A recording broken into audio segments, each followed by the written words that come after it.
Hello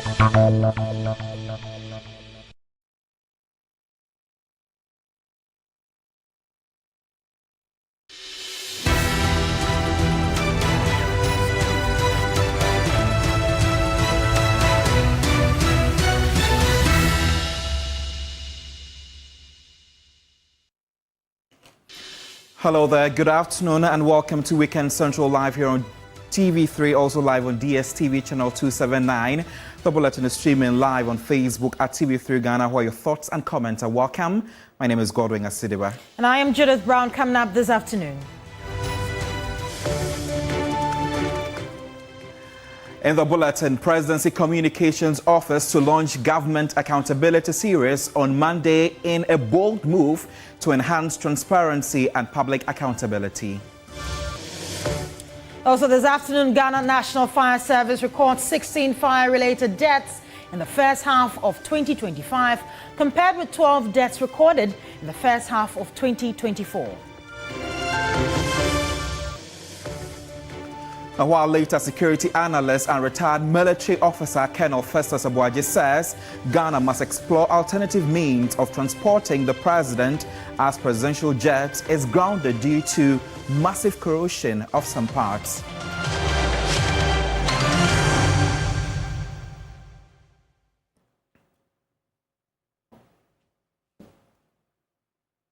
We begin the program from here. In a bold move to enhance transparency and public accountability, the Presidency Communications Office has announced the launch of a new initiative dubbed the Government Accountability Series.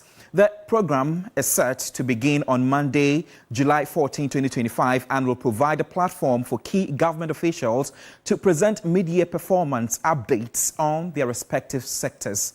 The series, which will be held 3 times a week, which is Mondays, Wednesdays, and Fridays at 11 a.m., is designed to offer citizens a tentative appraisal of the government's achievements, challenges, and ongoing policy efforts over the past 6 months. Minister for the Interior, Muntaka Mohammed Mubarak, will be the first to appear in the series on Monday, offering insights into the country's internal security landscape, police reforms, immigration management, and other core mandates of the Interior Ministry. Presidential spokesperson and Minister of State for Government Communications, Felix Kwachio-Fosu, noted that the initiative is part of a broader landscape to ensure that things are done effectively and more appropriately in the country. The invite is for citizens to scrutinize and also foster responsive actions into some of these things that are happening in the governance system through regular transparent and engagement as well. And we'll definitely be keeping an eye on this coming Monday, Wednesdays, and Fridays to know how this is going to pan out.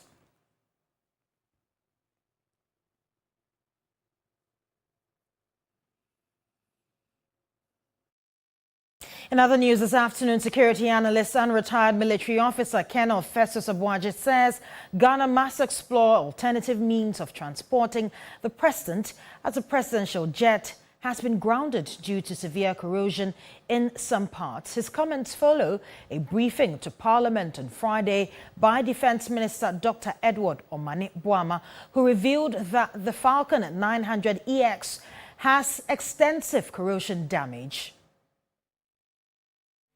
Security risks. The mere fact that you are identified with a special type of means of travel could make you a target.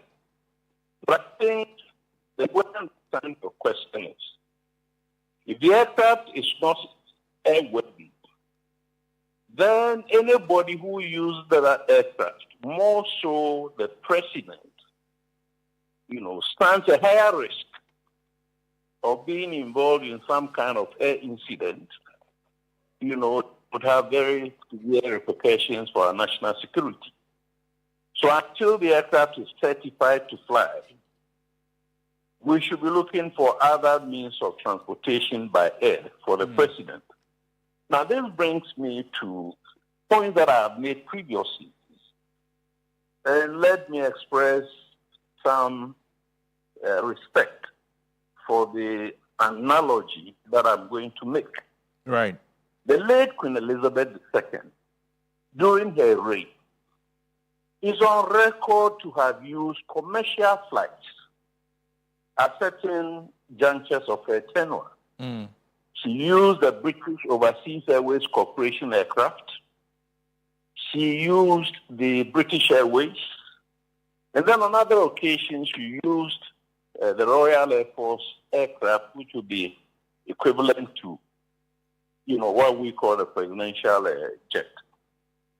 Then I've also said that in 1999, when the late former President Rawlings returned the visit of President Clinton and went to Washington, I was privileged to have traveled with him. At the time, Ghana Airways was, in the air. So we went by Ghana Airways.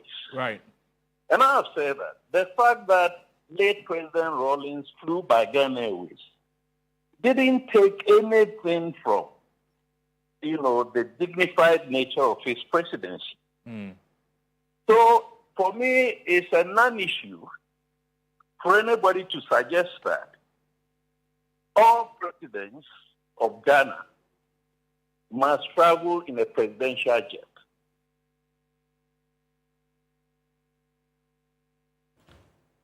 The Electricity Company of Ghana, ECG, will be undertaking series of planned power outages today, Sunday, July 13, 2025. According to ECG, this is due to ongoing maintenance aimed at improving power delivery and network reliability. In notices issued to the public, ECG said the maintenance exercise will take place in the Western, Tema and Greater Accra regions. ECG noted that the planned outage is part of routine maintenance and infrastructure upgrades to enhance electricity distribution and ensure more stable, efficient services to homes and businesses. ECG, in a statement on its website, apologized for the inconvenience and is urging the public to bear with them while these essential works are carried out.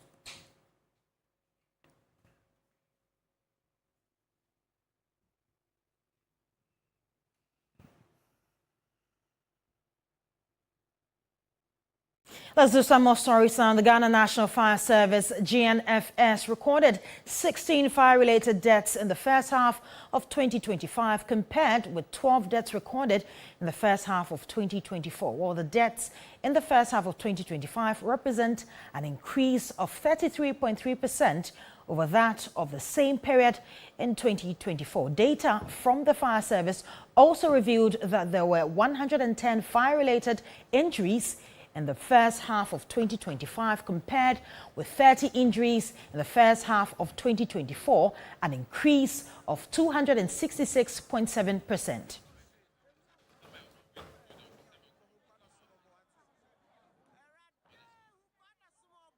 Well, let's bring you some of the graphics or some of the statistics as regards to the fire-related incidents that have occurred in the first half of the year. That's between January and June 2024 and 2025. So we're doing that comparison. First, we're going to talk about the cost of damage and salvage for the month of January to June 2024 as compared to those same months for January 2025.